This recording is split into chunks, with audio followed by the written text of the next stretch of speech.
네, 사랑하는 성도 여러분, 예배의 자리에 나오신 여러분에게 주님의 큰 축복이 함께 하시기를 축원합니다. 예배당에 나오신 분들, 또 각 가정에서 실시간 인터넷 예배로 하나님 앞에 나오신 모든 분들에게 하나님이 큰 복을 내리실 줄 믿습니다.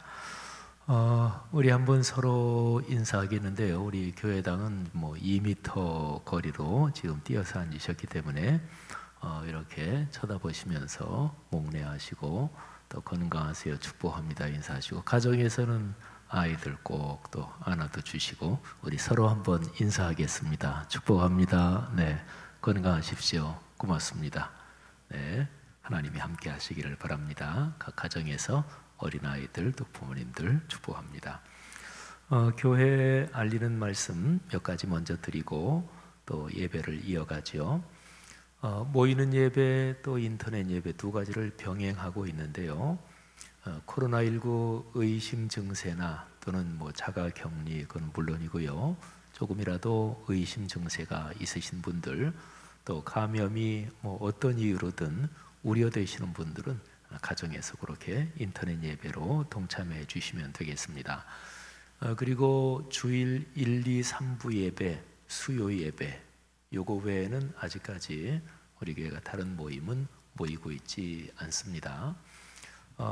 대략 5월 초에 이어지는 연휴 기간, 그때 방역 당국이 지금 신경을 바짝 쓰고 있는데, 또 우리 교회도 국가나 사회에서 진행되는 일에 그리스도인으로서 당연히 더 적극적으로 동참하고 해야 되기 때문에 우리 교회 성도들도 5월 초 연휴 기간에 이렇게 모이는 그런 밀집된 곳에 가는 거 자제해 주시기를 부탁을 드리고요. 방역 정책에 적극적으로 협력하면서 기도해 주시기를 바랍니다.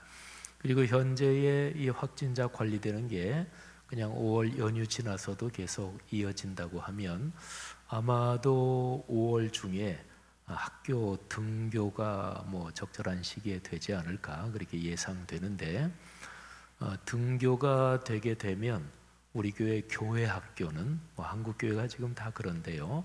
되게 등교가 되면 교회 학교도 모일 수 있게 되지 않을까 그렇게 생각이 되고요.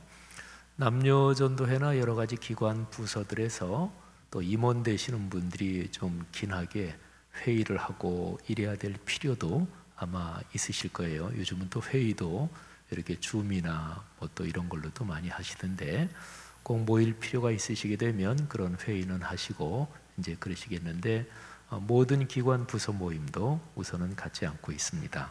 그래서 5월 중에 사회적인 방역 관리가 되면서 학교 등교도 하고 이렇게 되면 또 우리 교회도 새벽 예배나 또 금요 기도회나 이런 거를 우리 목회자들, 장로님들 논의해서 또 그렇게 진행하도록 하겠습니다. 특별히 새벽 예배 또 다른 모임 갖지 않고 있는 기간 중에 우리 교회 말씀 묵상지 보시니 참 좋았더라, 우리 주보 용면에도 지금 계속 광고가 나가고 있는데, 여러분들이 매일 아침마다 꼭 말씀 묵상하시면서 개인 경건 생활 더 깊어지시기를 바랍니다. 또 코로나19 때문에 우리 사회적으로 어려운 데가 참 많습니다. 그래서 우리 교회에서 코로나19 구제 헌금을 지금 진행하고 있습니다.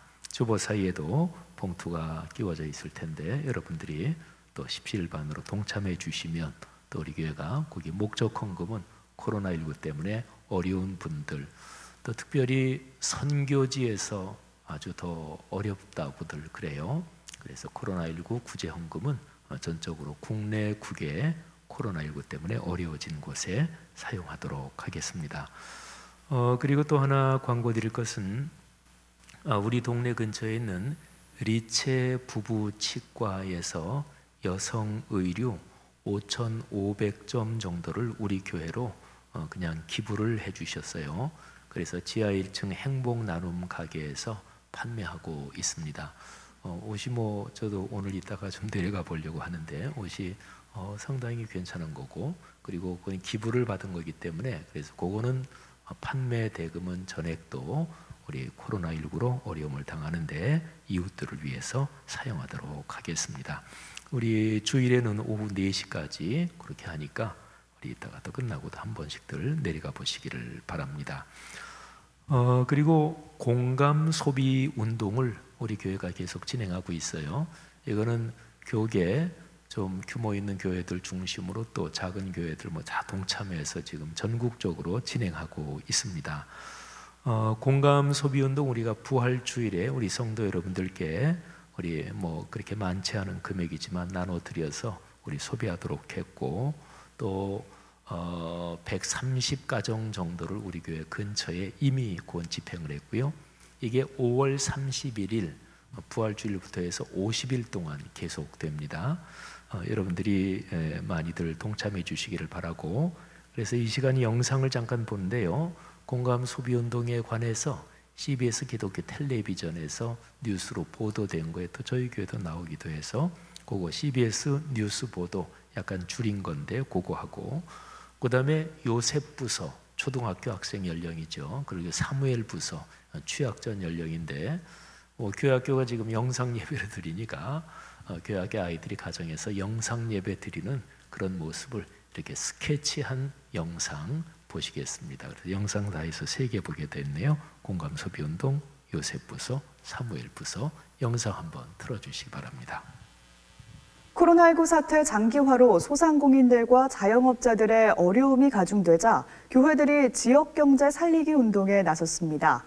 대형 교회를 중심으로 지역사회와의 상생을 위한 소비운동을 펼치고 있습니다. 오요셉 기자입니다. 복음주의권 원로와 중견 목사들이 중심이 된 기도 모임 말씀과 수명도 소상공인과 사회적 취약계층을 돕기 위한 공감 소비운동을 전개하고 있습니다. 공감 소비운동은 교회가 부활절원금으로 지역 상품권을 구입해 교인들에게 나눠줌으로써 전통시장 이용을 독려하고 구입한 물품으로 취약계층을 돕자는 취지의 캠페인입니다. 선한 목자교회와 성락성결교회 등 수도권 지역 80여 교회가 참여하고 있습니다. 성락성결교회의 경우 교회 주변 상점들의 이름과 위치를 담은 공감 소비 지도를 만들어 교구별로 소비를 독려하고 있습니다.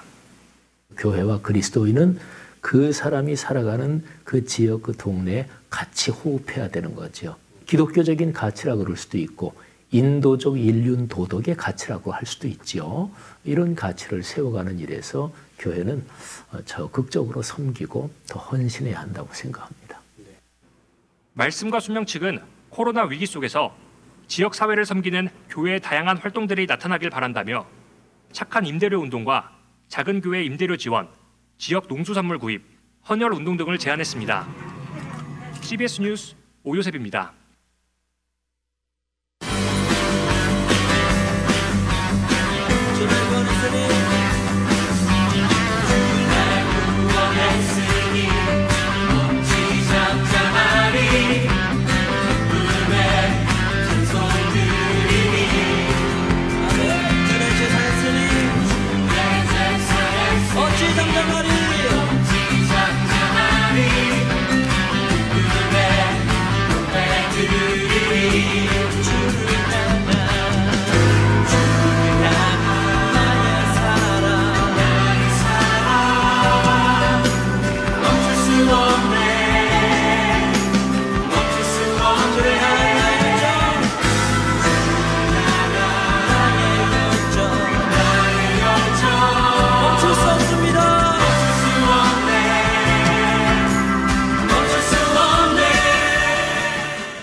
교회학교 목회자들 또 지도자들 참여 많이 있으십니다. 감사합니다. 우리 박수 한번 하겠습니다.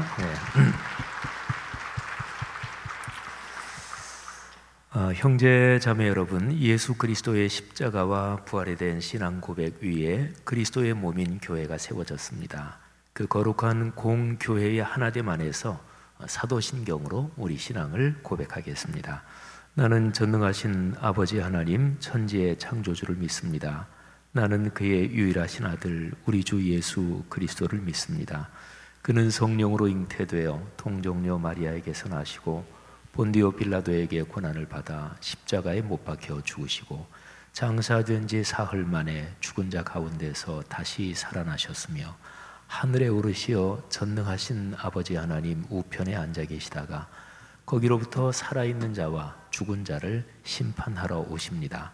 나는 성령을 믿으며 거룩한 공교회와 성도의 교제와 죄를 용서받는 것과 몸의 부활과 영생을 믿습니다. 아멘. 우리 찬송 20장 그리고 288장 주님 앞에 올리겠습니다.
구주를 찾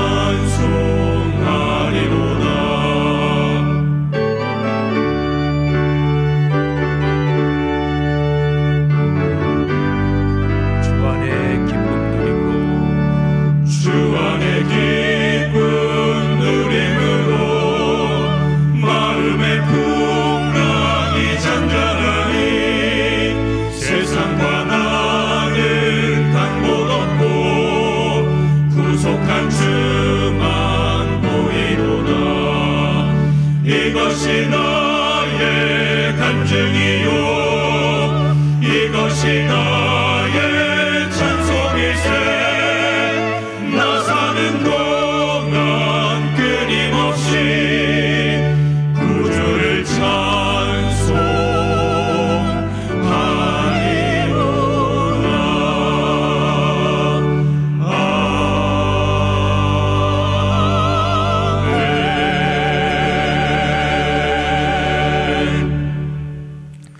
우리의 마음을 모아서 공동의 기도 올리겠습니다. 화면에 나오는 공동 기도문을 모두 함께 읽으며 기도하겠는데요. 기도 인도는 김성국 장로님께서 인도해 주시겠습니다. 전능하시고 영원하신 삼위일체 하나님, 죄로 죽을 저희를 십자가의 은혜로 구원하셔서 주님의 거룩한 백성으로 삼아 주셨으니 감사합니다. 주님께 찬양 드립니다. 이 시간 주님의 자녀들이 한 마음으로 정성을 다해 드리는 예배를 받아 주옵소서. 거룩하신 하나님 아버지, 주님의 말씀대로 살지 못하고 세상과 타협하며 이기적인 욕망으로 살아온 저희 죄를 자백합니다. 허물을 용서해 주옵소서. 저희가 생명의 근원이신 주님을 따르며 시냇가에 심긴 나무처럼 하늘의 은혜를 누리게 하옵소서. 세계의 많은 나라가 코로나19로 어려움을 겪고 있습니다. 오늘날의 인류가 팬데믹 상황의 갈림길에서 생존의 경쟁이 아니라 상생의 연대를 선택하게 하옵소서. 소유의 확대에서 공유의 지혜로, 소비의 방종에서 공감의 행복으로, 권력의 과점에서 협치의 미래로 방향을 전환하게 하옵소서. 방역 당국과 보건의료 관계자 및 국민 모두가 마음을 모아 이 위기를 넉넉히 극복하게 하옵소서. 우리 교회를 비롯한 많은 교회가 공감 소비 운동을 진행하고 있습니다. 이 운동을 통하여 어려움을 겪는 소상공인과 취약계층에게 희망을 주시고 부활하신 예수님의 사랑이 전해지게 하옵소서. 한국 교회가 말씀에 바로 서서 우리 사회에서 화해와 평화를 만들며 살게 하옵소서. 불안정한 상황에서도 거룩한 힘과 하늘의 평안이 그리스도의 몸인 교회와 한국 사회에 강물처럼 흐르게 하옵소서. 오늘 선포될 설교 말씀을 통해서 우리가 다시금 주님의 음성을 듣겠습니다. 말씀을 기다립니다. 설교하시는 목사님을 성령님께서 이끌어 주옵소서. 예수 그리스도의 이름으로 기도드립니다. 아멘. 우리가 올린 공동의 기도를 예수님께서 가르쳐 주신 주기도문으로 마무리하며 완성합시다. 다 함께 주기도문 올리겠습니다. 하늘에 계신 우리 아버지, 아버지의 이름을 거룩하게 하시며 아버지의 나라가 오게 하시며 아버지의 뜻이 하늘에서와 같이 땅에서도 이루어지게 하소서. 오늘 우리에게 일용할 양식을 주시고 우리가 우리에게 잘못한 사람을 용서하여 준 것 같이 우리 죄를 용서하여 주시고 우리를 시험에 빠지지 않게 하시고 악에서 구하소서. 나라와 권능과 영광이 영원히 아버지의 것입니다. 아멘. 오늘 하나님께 특별 찬양을 올리겠습니다. 우리 소프라노 조아라 선생님께서 우리 참 좋으신 주님 하나님께 찬양 올리겠습니다.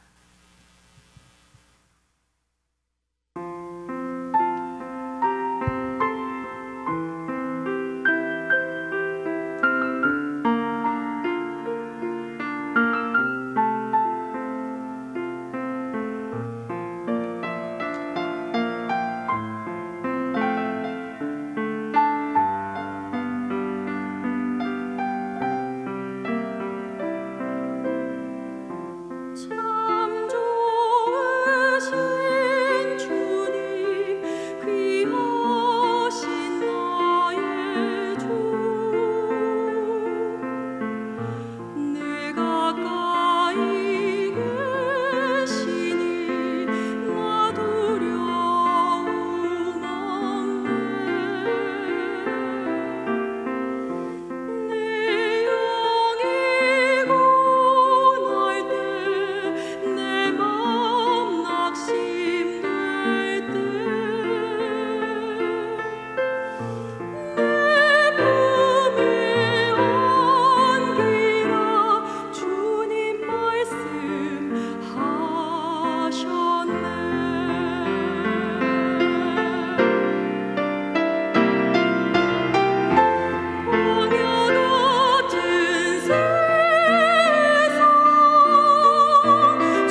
아멘. 네, 감사합니다.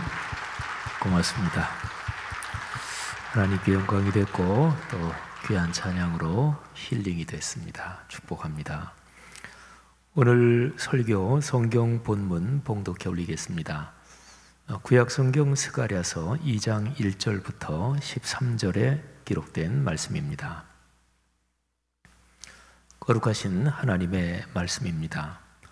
내가 또 눈을 들어본즉 한 사람이 측량줄을 그의 손에 잡았기로 네가 어디로 가느냐 물은즉 그가 내게 대답하되 예루살렘을 측량하여 그 너비와 길이를 보고자 하노라 하고 말할 때에 내게 말하는 천사가 나가고 다른 천사가 나와서 그를 맞으며 이르되 너는 달려가서 그 소년에게 말하여 이르기를 예루살렘은 그 가운데 사람과 가축이 많으므로 성곽 없는 성읍이 될 것이라 하라.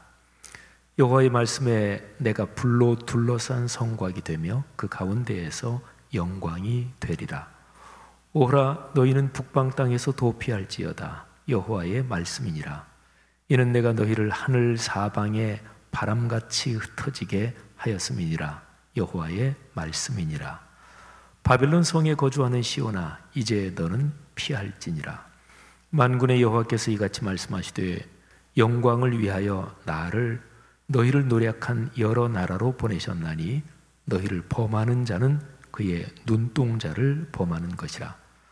내가 손을 그들 위에 움직인즉 그들이 자기를 섬기던 자들에게 노략거리가 되리라 하셨나니 너희가 만군의 여호와께서 나를 보내신 줄 알리라. 여호와의 말씀에 시온에 따라 노래하고 기뻐하라. 이는 내가 와서 네 가운데에 머물 것임이라. 그날에 많은 나라가 여호와께 속하여 내 백성이 될 것이요 나는 네 가운데에 머물리라. 내가 만군의 여호와께서 나를 네게 보내신 줄 알리라.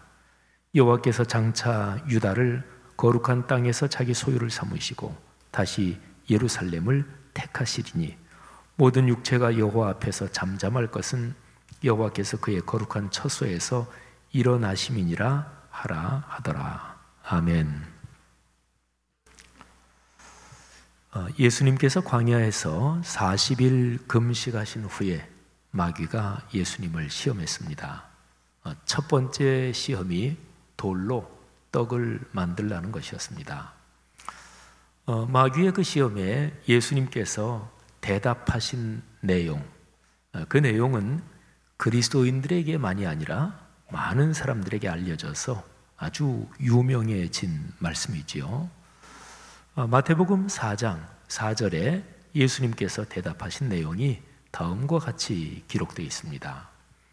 예수께서 대답하여 이르시되 기록되었을 때 사람이 떡으로만 살 것이 아니요 하나님의 입으로부터 나오는 모든 말씀으로 살 것이라 하였느니라. 아멘. 예수님께서 마귀의 시험에 대답하신 그 내용은 예수님께서 그때 당시에 이미 읽히고 있었고 존재하고 있었던 구약 성경을 인용하신 것입니다. 예수님은 말씀 묵상을 늘 하시면서 인생길을 걸으셨고 그래서 그 시험의 그 상황에서 구약 성경 신명기 8장 말씀을 인용하셨습니다. 신명기 8장의 그 내용은 광야 40년 동안 이스라엘 백성을 인도하고 이끌었던 지도자 모세가 세상을 떠나기 전에 이스라엘 백성들 앞에서 고별 설교를 하는데 그 고별 설교에 담긴 내용입니다.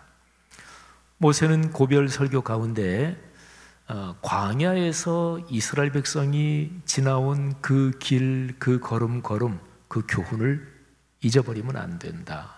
그러면서 그 교훈을 회상하게 하면서 모세가 언급한 내용입니다. 신명기 8장 3절 말씀 한번 들어보시지요.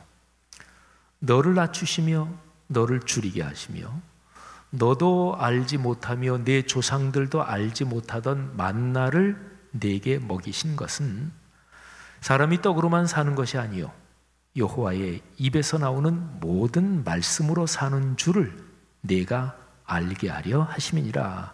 아멘. 사랑하신 여러분, 코로나19 상황에서 많은 사람들이 어려움을 겪고 있습니다. 자영업자, 소상공인, 또 비정규직에 계신 분들이 특별히 더 어려우실 테고, 또 그 외에도 사실은 사업체나 기업을 경영하시는 분, 어떤 면에서는 크나 작으나 어려움이 많으실 것입니다. 이 코로나 상황에서 우리에게 뭐가 결핍되어 있는 것입니까? 뭐가 부족한 것입니까? 우선은 당장 사는 생활로 말하면 경제적인 결핍, 또 생활의 어려움, 또 기업이나 가게나 또는 여러 가지 경영하는데 유동자금의 어려움이 있겠지요. 근데 예수님께서 마귀에게 대답하신 마태복음 4장 4절과 또 신명기 8장 3절 말씀을 묵상하면서 우리 신앙인으로서는 이런 코로나 상황에서 하나님의 거룩한 말씀이 결핍되어 있는 이거를 깊이 묵상해야 되지 않나, 그런 생각도 해봤습니다. 성도 여러분의 삶에 코로나19 상황에서 어렵고 힘든 경제 상황이 회복될 수 있도록 하나님께서 은혜를 주시고 문을 열어주시고 또 국가적인 정책도 잘 진행되기를 간절히 바랍니다.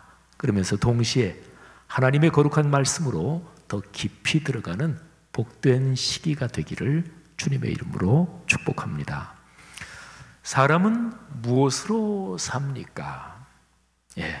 가장 간단한 질문인데 어떻게 생각해 보면 또 가장 철학적이고 근본적인 질문이기도 합니다. 사람은 무엇으로 사나요?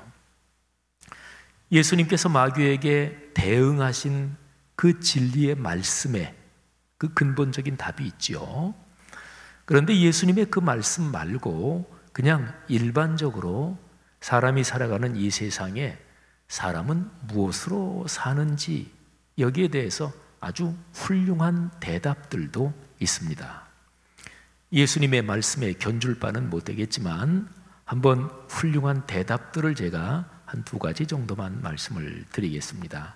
그리고 그 말씀을 드린 후에 이런 일반적인 사람 삶의 경험에서 훌륭한 대답들이 사실은 예수님이 말씀하신 거기에 근원적으로 연결되어 있다, 그런 설명도 드리겠습니다.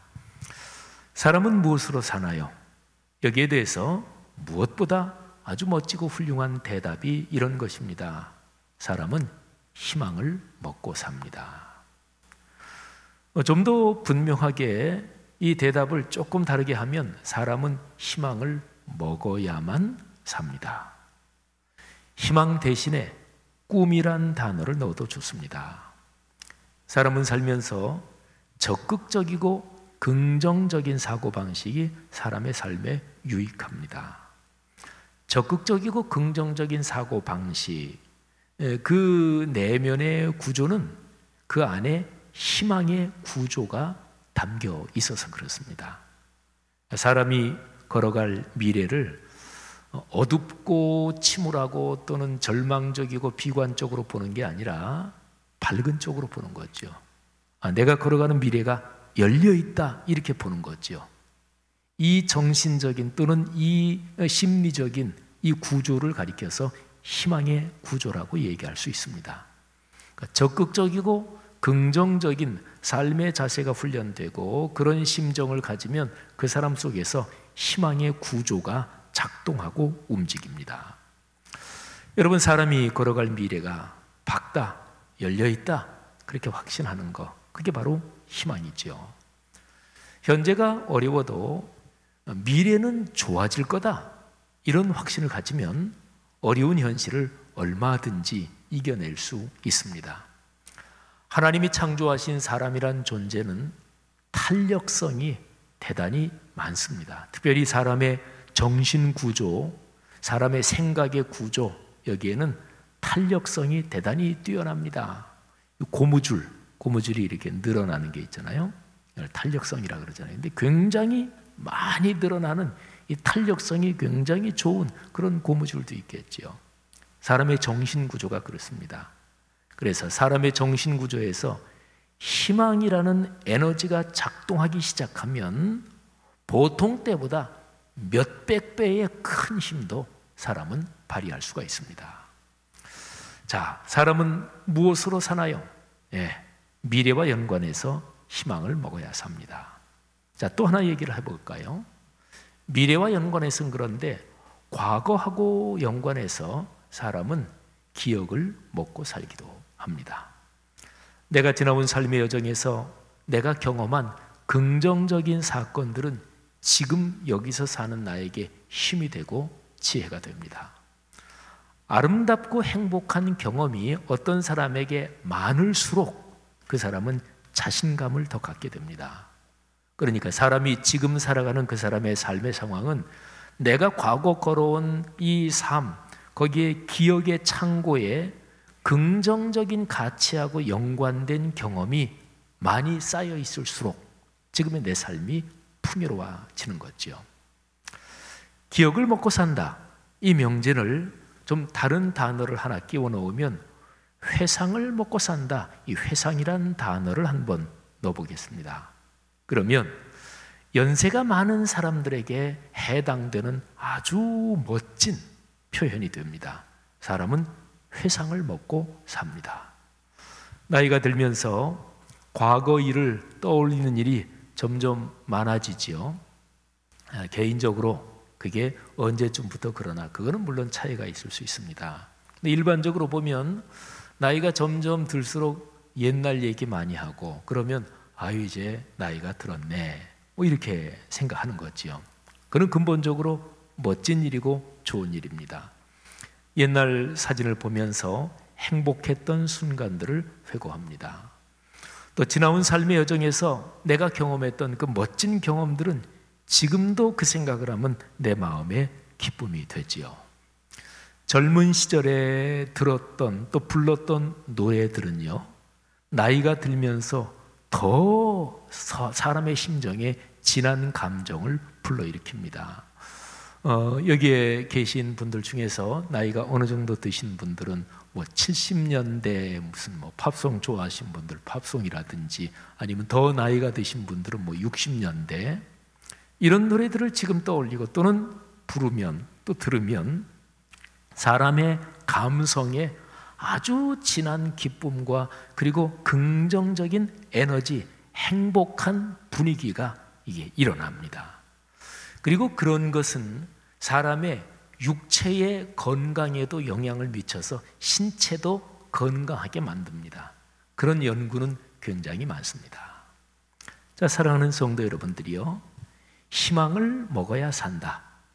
이거는 미래를 향해서 볼 때, 또 아름다운 기억과 회상을 먹고 산다. 이거는 이제 과거와 연관된 거지요. 그럼 이 두 가지를 이제 예수님의 말씀하고 연관을 시켜보겠습니다. 적어도 어떤 그리스도인이 말이죠, 내가 살아온 과거 삶을 이렇게 돌이켜보면서 야, 그때 그 사건에 하나님이 역사하셨어. 그때 그 일에 주님께서 각별하게 도움을 주셨어. 그때 구역 식구들 또 우리 교회 목회자들이 참 많이 기도해 주셨지. 하나님의 은혜야. 이렇게 과거의 어떤 사건에 대한 기억과 회상이 하나님 신앙적으로 명확하게 연결되어 있는 뭐 그런 경우 많이 있죠. 또 내가 앞으로 걸어갈 미래의 삶에 하나님께서 어떤 말씀을 주시고 또 내가 기도하다가 하나님이 어떤 확신을 주셔서 그래, 이게 잘 될 거야. 하나님이 함께 하실 거야. 뭐 이런 경우가 있잖아요. 이러면은 과거의 회상이나 미래의 희망이나 이거는 하나님이 나에게 이미 말씀을 주신 거예요. 하나님의 말씀을 통해서 내 삶의 과거를 긍정적으로 해석하고 돌아보게 하시는 것이고 또 말씀을 통해서 내 삶의 미래를 열어주시는 것입니다. 그리스도인이 체험하는 긍정적인 신앙 체험들은 근본적으로 따져 들어가면 하나님의 말씀하고 연관된 말씀 체험이라고 할 수가 있습니다. 자, 그러니까 희망을 먹고 산다, 기억과 회상을 먹고 산다. 이게 신앙인들한테는 이게 근본적으로 따져가면 말씀하고 연관돼 있으니까 예수님께서 대답하신 것처럼 사람이 떡으로만 사는 것이 아니요 하나님의 입으로 나오는 주님의 말씀으로 산다. 이 주님의 말씀하고 연관이 더 있다는 거죠. 자, 그런데 예수 안 믿는 사람들은 어떨까요? 예수를 안 믿는 사람들은 자기 과거의 멋진 경험, 성취 이런 게 하나님이 도와주셨다 이렇게 말하지는 않겠죠. 또 어떤 사람이 미래에 참 대단한 계획을 세우고 의욕적으로 추진하는 것도 하나님이 내 사업을 축복하실 거다 뭐 이렇게 표현하진 않을 거 아니겠어요? 그런데 하나님을 알지 못하고 예수님을 믿지 않는 사람들이 과거에 경험한 좋고 긍정적인 경험들, 또 미래를 계획하면서 희망을 가지는 이런 것들은 근본적으로 따지고 가면 하나님께서 그 사람에게 은혜를 주시는 것입니다. 이거를 가리켜서 신학적인 용어로 일반 은총이라고 그래요. 우리처럼 예수 믿는 사람들이 하나님의 은혜와 은총을 받는 것은 우리는 하나님의 존함을 알고 또 하나님을 우리 아버지라고 부르고 주님이라고 부르면서 받으니까 명확한 거지요. 근데 하나님을 알지 못하는 사람들이 일반적으로 받는 좋은 것들, 그것도 근본적으로 하나님이 주시는 은총이에요. 그분들은 하나님을 알지 못하지만, 그래서 그걸 가리켜서 일반 은총이라고 하는 거지요. 야고보서 1장 17절 말씀이 바로 그런 내용을 이야기하고 있는 겁니다. 온갖 좋은 은사와 온전한 선물이 다 위로부터 빛들의 아버지께로부터 내려오나니 그는 변함도 없으시고 회전하는 그림자도 없으시니라. 아멘. 자, 빛이라는 게 모든 긍정적이고 좋은 것들을 상징하는 대표 상징, 그게 바로 빛이잖아요. 그러니까 좋은 것, 그거는 빛들의 아버지, 영원토록 변함없으신 하나님, 그분에게서 좋은 게 다 나온다, 이런 고백이지요. 사랑하시는 성도 여러분들이요, 여러분이나 저나 또는 이 세상에 사는 아직까지 하나님을 알지 못하는 사람들이 경험한 과거의 좋은 경험들, 또 미래의 희망들, 이 모든 것을 하나님이 주신다는 사실을 다시 한번 기억할 수 있기를 바랍니다. 그런 것들 때문에 하나님을 찬양하는 그리스도인들이 되기를 주의 이름으로 권면합니다. 자, 두 가지를 제가 말씀드렸어요. 과거하고 연관해서는 회상과 기억, 그리고 미래하고 연관해서는 희망. 그런데 이 두 가지 중에서 회상과 희망 중에서 희망이 더 중요합니다. 그러니까 과거하고 연관된 기억이나 회상은 앞으로 걸어갈 이 희망의 상황을 더 강하게 해준다는 점에서 유용한 것입니다. 사람은 미래로 걸어가지 과거로 걸어가지는 못하잖아요. 그러니까 밝고 힘찬 마음으로 앞으로 걸어가게 하는 이 기능, 이 은혜, 이 은총이 중요한 거지요. 성도 여러분, 오늘 우리가 묵상하는 구약성경 스가랴서 2장은 바로 이런 점에서 참으로 중요한 메시지를 담고 있습니다. 스가랴서 2장 오늘 본문 말씀 중에서도 특별히 4절, 5절 말씀에 미래를 희망하게 하는 아주 위대한 내용이 거기에 담겨 있습니다. 예루살렘에 사는 유대인들이 스가랴가 선포하는 이 말씀을 듣고 큰 희망을 갖게 됐고, 그래서 그들은 현실이 참으로 어려웠지만 그 현실에 꺾이지 않고 미래를 향해서 힘있게 걸어갈 수 있었습니다. 자, 스가랴서 2장 4절, 5절 두 절을 제가 한번 읽겠습니다. 잘 들어보시는데 이 두 절에 이스라엘 민족에게 강한 희망을 작동시킨 표현이 구체적으로 나옵니다. 오늘 제 설교 제목이기도 합니다. 자, 두 절 말씀 들어보십시오. 이르되 너는 달려가서 그 소년에게 말하여 이르기를 예루살렘은 그 가운데 사람과 가축이 많으므로 성곽 없는 성읍이 될 것이라 하라. 여호와의 말씀에 내가 불로 둘러싼 성곽이 되며 그 가운데에서 영광이 되리라. 아멘. 여러분, 스가랴 선지자가 이 말씀을 전할 그때 예루살렘은 바벨론 포로에서 돌아온 사람들이 겨우 자기들이 살 요량만 겨우 한 이 정도, 아직도 폐허 천지였습니다. 폐허에서 사람이 겨우 살만한 요량만 겨우 갖춘 이 정도 상황이었습니다. 이스라엘 민족의 신앙과 정신에 중심이 성전이잖아요. 성전은 완전히 초토화된 채로, 무너진 채로 있었습니다. 이스라엘 민족이 바벨론 포로지에서 돌아와서 성전 재건 곧 시작을 했는데 하다가 어려우니까 중간에 그냥 놔두고 한 18년 정도 세월이 흘렀습니다. 짓담한 성전의 폐허가 흉물스럽게 그 예루살렘 거기에 널려 있었고, 바로 이런 상황에서 하나님이 말씀을 주십니다. 하나님의 말씀의 요지는 성전 재건해야 된다. 그래야 산다.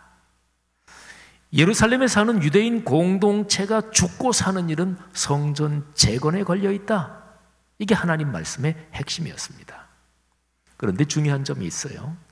성전 재건이라는 하나님의 메시지, 그 과제는 현상적으로 보면 무너진 건물, 그 성전 건물을 지어야 된다, 이거를 말씀하는 게 맞죠.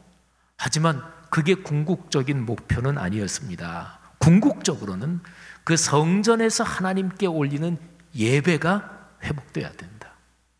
마음과 정성을 다해서 하나님만을 경외하는 하나님과의 관계, 그 신앙이 다시 회복되고, 그래서 예배가 회복되면서 예배 중에 하나님이 주시는 말씀이 삶의 현장에서 살아 움직여야 된다. 이것이 바로 핵심적인 내용입니다.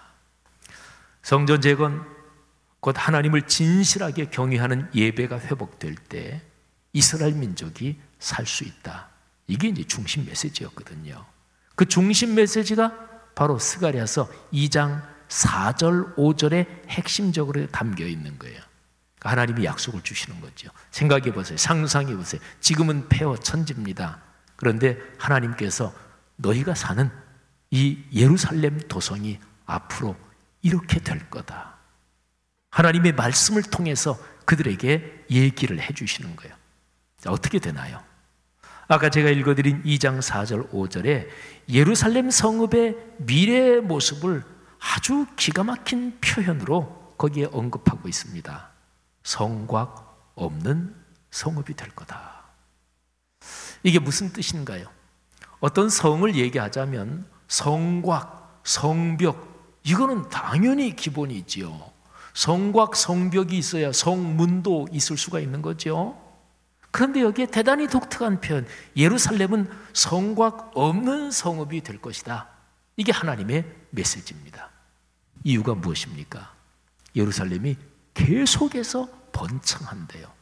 사람이 점점 더 많이 늘어난대요. 가축들도 불어납니다. 그래서 성곽, 성벽을 쌓을 수가 없을 정도로 그게 필요하지 않고 계속해서 확장된다. 바로 이런 내용입니다.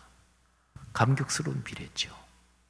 하나님께서 스가랴를 통해서 그 당시 예루살렘에 살고 있는 사람들에게 이 말씀을 주셨을 때 그 사람들이 말씀을 안 듣고 거부할 수도 있었겠지요. 뭐 이스라엘의 역사에서 그런 경우도 수도 없이 많으니까. 그런데 여기 스가랴서 2장 또는 학개서에서 하나님이 주신 말씀을 예루살렘에 사는 사람들이 마음을 열고 받아들입니다. 자, 그럼 말씀을 받아들였으니까 그들의 심정이 어땠을까요?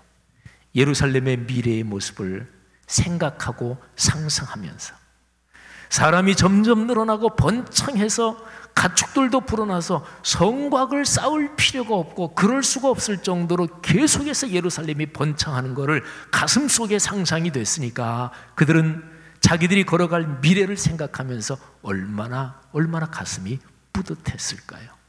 얼마나 감격스러웠을까요?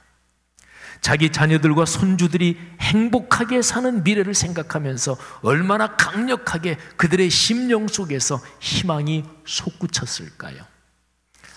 코로나19 상황에서 우리나라가 하여튼 현재 상황으로 전 세계에서 거의 확실한 표현으로 가장 방역을 잘하고 있습니다.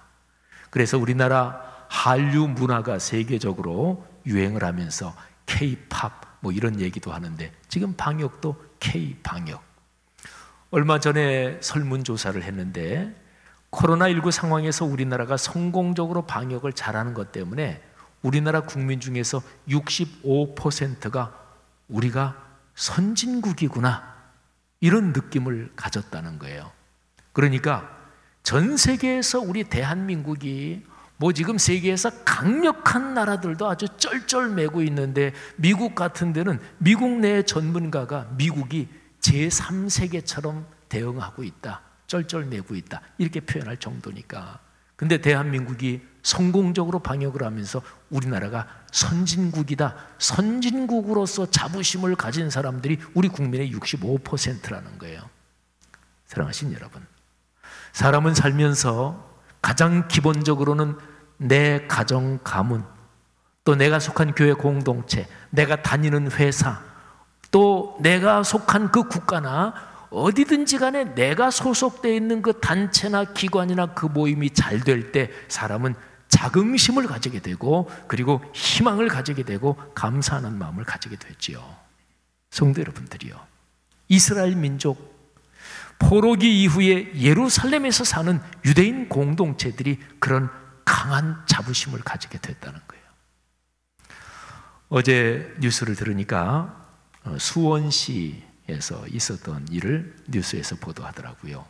경기도에서 경기도민들한테 1인당 10만 원씩 재난기본소득, 재난기본 지원금을 쭉 나눠줬는데, 그런데 많은 사람들이 내가 받은 이 10만 원을 나보다 더 어려운 사람들을 위해서 써주십시오, 그렇게 기부를 하는 사람들이 많이 있었습니다. 근데 수원시 권선구에서 식당을 하는 어떤 한 가족이 있었는데, 그 부부하고 아이들에게 나온 금액 1인당 10만 원씩 나온 거를 전부 다 합쳐서 60만 원을 다 기부했더라고요. 그래서 지난 목요일까지의 통계를 보니까 수원시에서만 600여 명이 기부에 참여해서 한 1억 3천만 원 정도가 모였다고 뉴스에서 보도되더라고요. 성도 여러분들이요, 그렇게 기부한 600여 명 수원시에서만 그분들의 마음이 어떤 상태였을까요? 앞으로 걸어갈 미래, 이 코로나 상황에서 우리 가정 먹고 살 미래가 굉장히 불안하다고 그분들이 심정적으로 생각하고 있었을까요?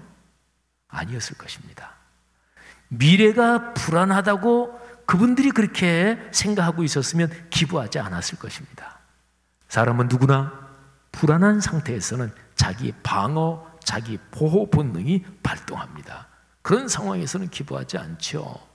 그런 상황에서는 사재기를 하고 더 움켜쥐려고 그러는 거지요. 성도 여러분이요, 스가랴 시대에 예루살렘에 사는 사람들은 하나님의 말씀을 듣고 마음을 열고 그 말씀을 받아들였습니다. 그리고 말씀이 그 사람들 마음속에 살아 움직이기 시작했습니다. 그러니까 아직까지 현상적으로 이루어진 것은 아닌데, 말씀에서 약속한 예루살렘의 미래, 성곽 없는 성읍, 그게 마음속에서 작동하기 시작하면서 용기를 가지기 시작한 거죠. 그리고 힘을 내서 성전 재건을 다시 시작했습니다. 희망이 그들을 움직이게 했습니다. 여러분, 우리가 사는 나라 이 대한민국은 앞으로 어떻게 될까요? 지금 코로나19 관련 상황으로만 보면 우리나라는 전 세계에서 가장 희망적입니다. 그러면 앞으로는 어떻게 될까요? 사람마다 평가 방식이 다 다르겠지만, 그냥 제가 국민의 한 사람으로서 우리나라 경제나 또 여러 가지 종합적인 상황, 이런 걸 종합적으로 생각해도 우리나라의 미래는 밝습니다.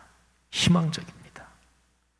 그리고 국민의 한 사람으로 제가 가진 그냥 작은 정보, 그걸 가지고 생각할 때, 그런데 그게 아니라 그리스도인으로서, 목회자로서 신앙적인 각도에서 생각하면 더 말할 나위가 없습니다.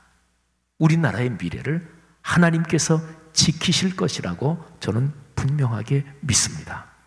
한국 교회가 예수 그리스도의 복음을 21세기의 지구촌 땅 끝까지 전하는 사명을 붙잡고 있는 한 우리나라의 미래는 희망적입니다.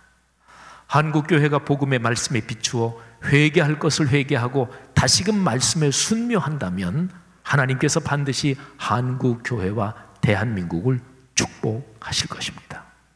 성락성결교회 성도 여러분들이요, 우리 교회 이름 앞에 늘 고정적으로 붙는 표현이 있지요. 말씀3 공동체. 말씀이 삶으로 이어지는 일에 목숨을 걸고 따른다. 이거를 제일 핵심 가치로 삼는다. 곧 말씀에 순명하는 교회다. 또 그런 교회로 더욱더 그렇게 걸어가자. 이게 그 뜻이잖아요.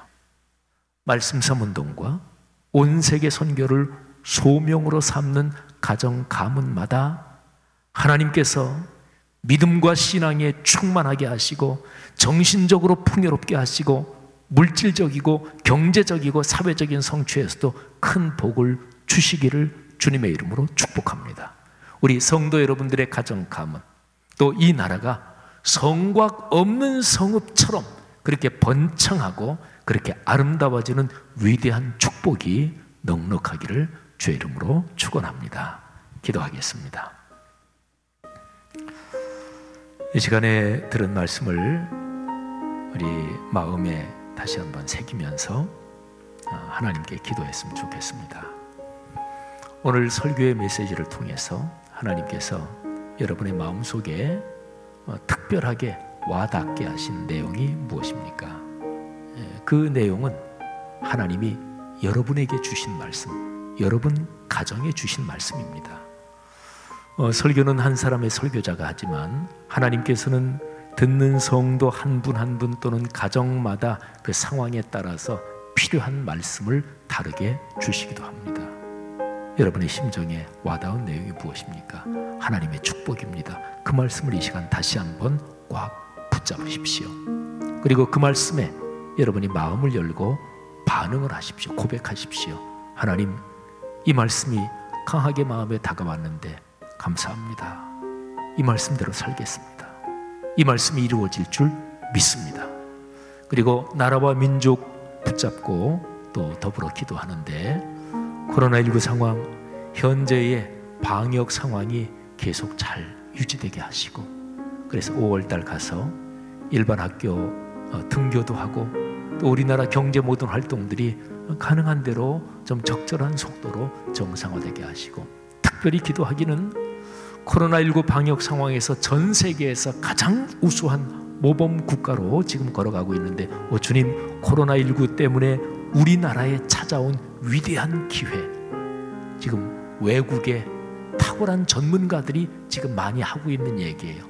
코로나19가 코리아에, 한국에 엄청난 기회를 주고 있다. 주님, 예수 그리스도의 복음을 땅끝까지 전하는 일과 연관해서 하나님께서 우리나라 이 민족에 이런 기회를 주시는 게 어떤 연관이 있습니까? 우리 그리스도인들 당연한 얘기지만 우리 그런 고백하잖아요. 하나님, 우리나라가 경제적으로 부강해지고 외교적으로 더 강해지고 국제적으로 존경받는 나라가 되는 것은 예수 그리스도의 복음을 땅끝까지 전하는 바로 이 사명 때문에 주시는 것 아니겠습니까?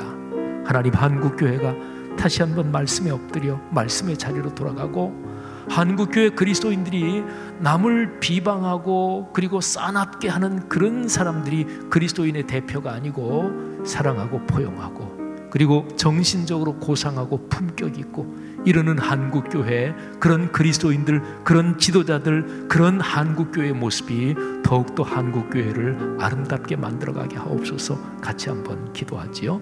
다 같이 하나님 앞에 통성으로 잠시 기도하겠습니다. 하나님 아버지, 은혜를 감사합니다.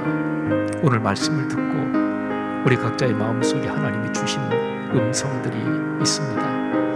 하나님의 그 말씀, 그 음성을 이 시간에 다시 한번 가슴에 끌어안았습니다. 그리고 아버지 앞에 기도합니다. 아버지 하나님, 주님께서 오늘 설교를 통해서 주신 그 음성, 그 메시지가 우리 각자의 가정에 이루어지게 하옵소서.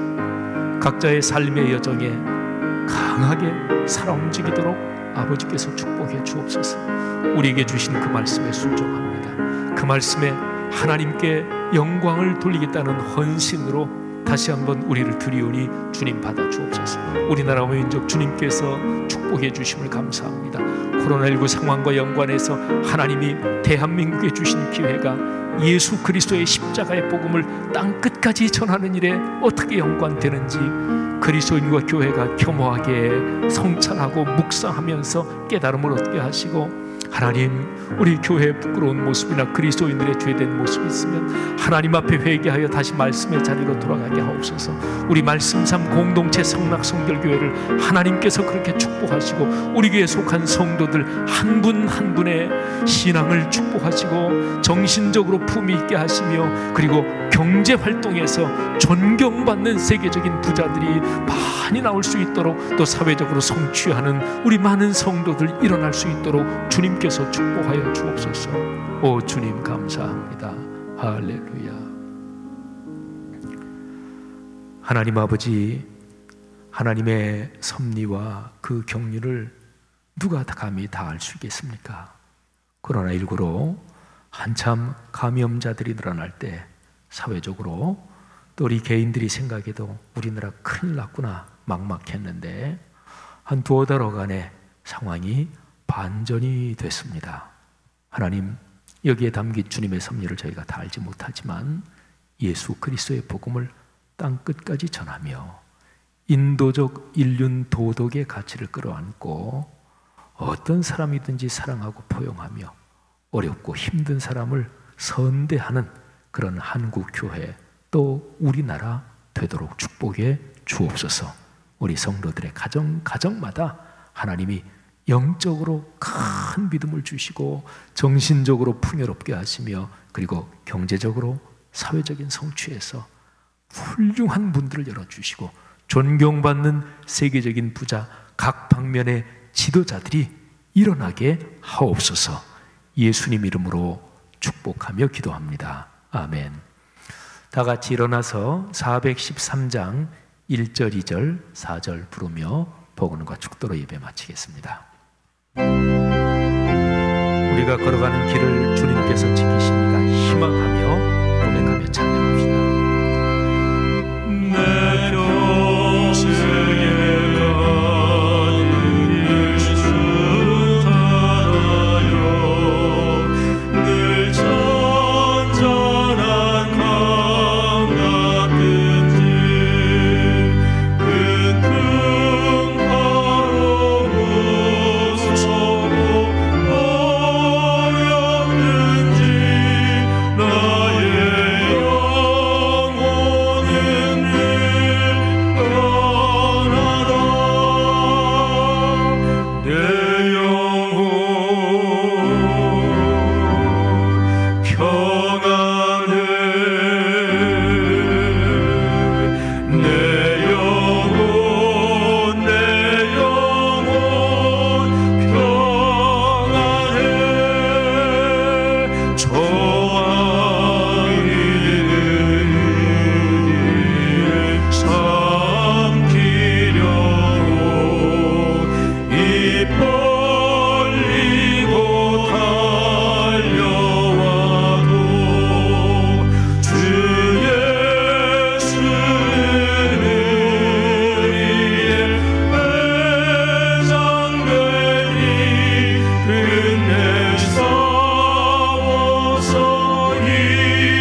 아멘.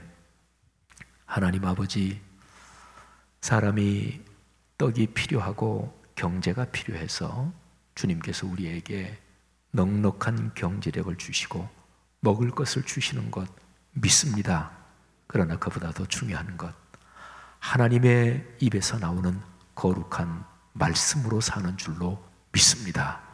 이 말씀의 전파를 위해, 이 복음의 말씀을 땅끝까지 전하는 일을 위해 하나님께서 경제력도 축복하시고 성도들의 가정, 또 성도 한 분 한 분 다음 세대들이 우리 사회에서 국제적으로 탁월한 리더십을 발휘하는 많은 사람들 일어나게 하시는 줄 믿습니다.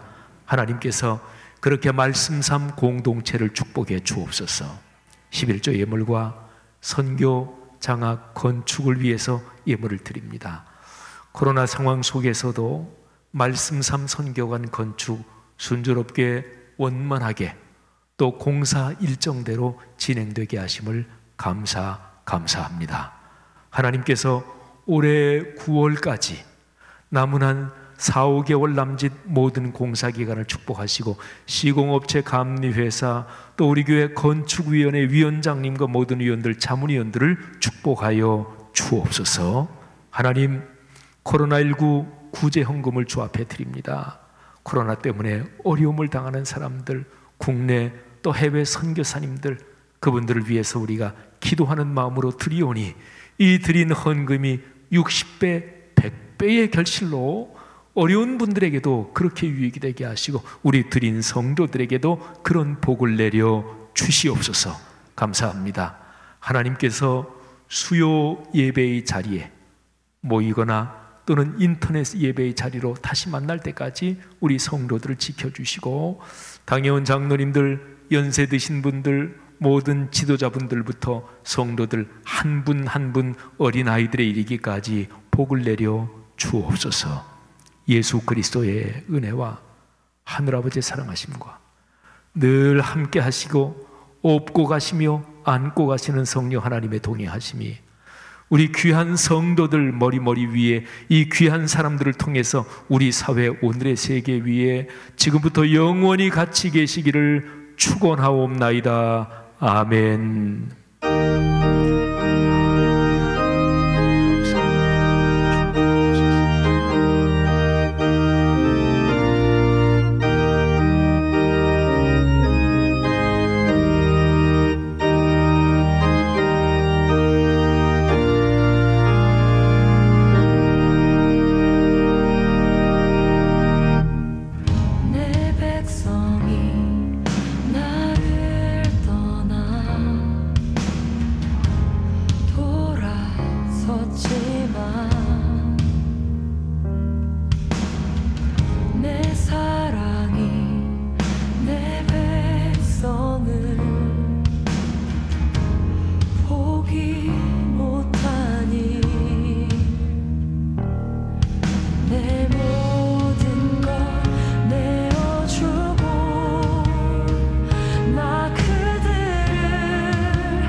나의 백성이 다 겸비하여 내게 기도하며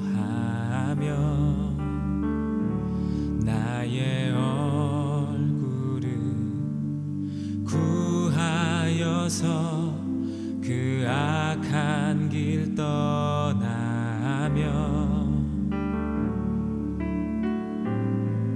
하늘에서 듣고 죄를 사하며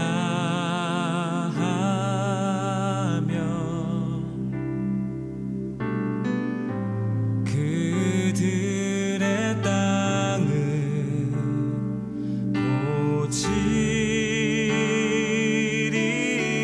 고치리라.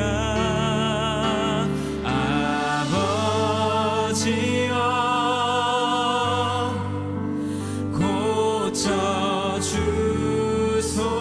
고쳐주소서.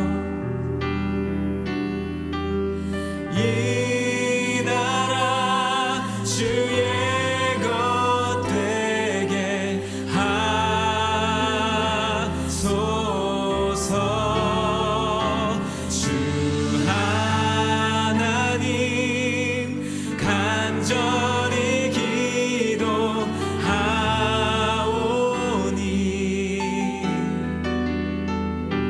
상한 이 땅 새롭게 하소서.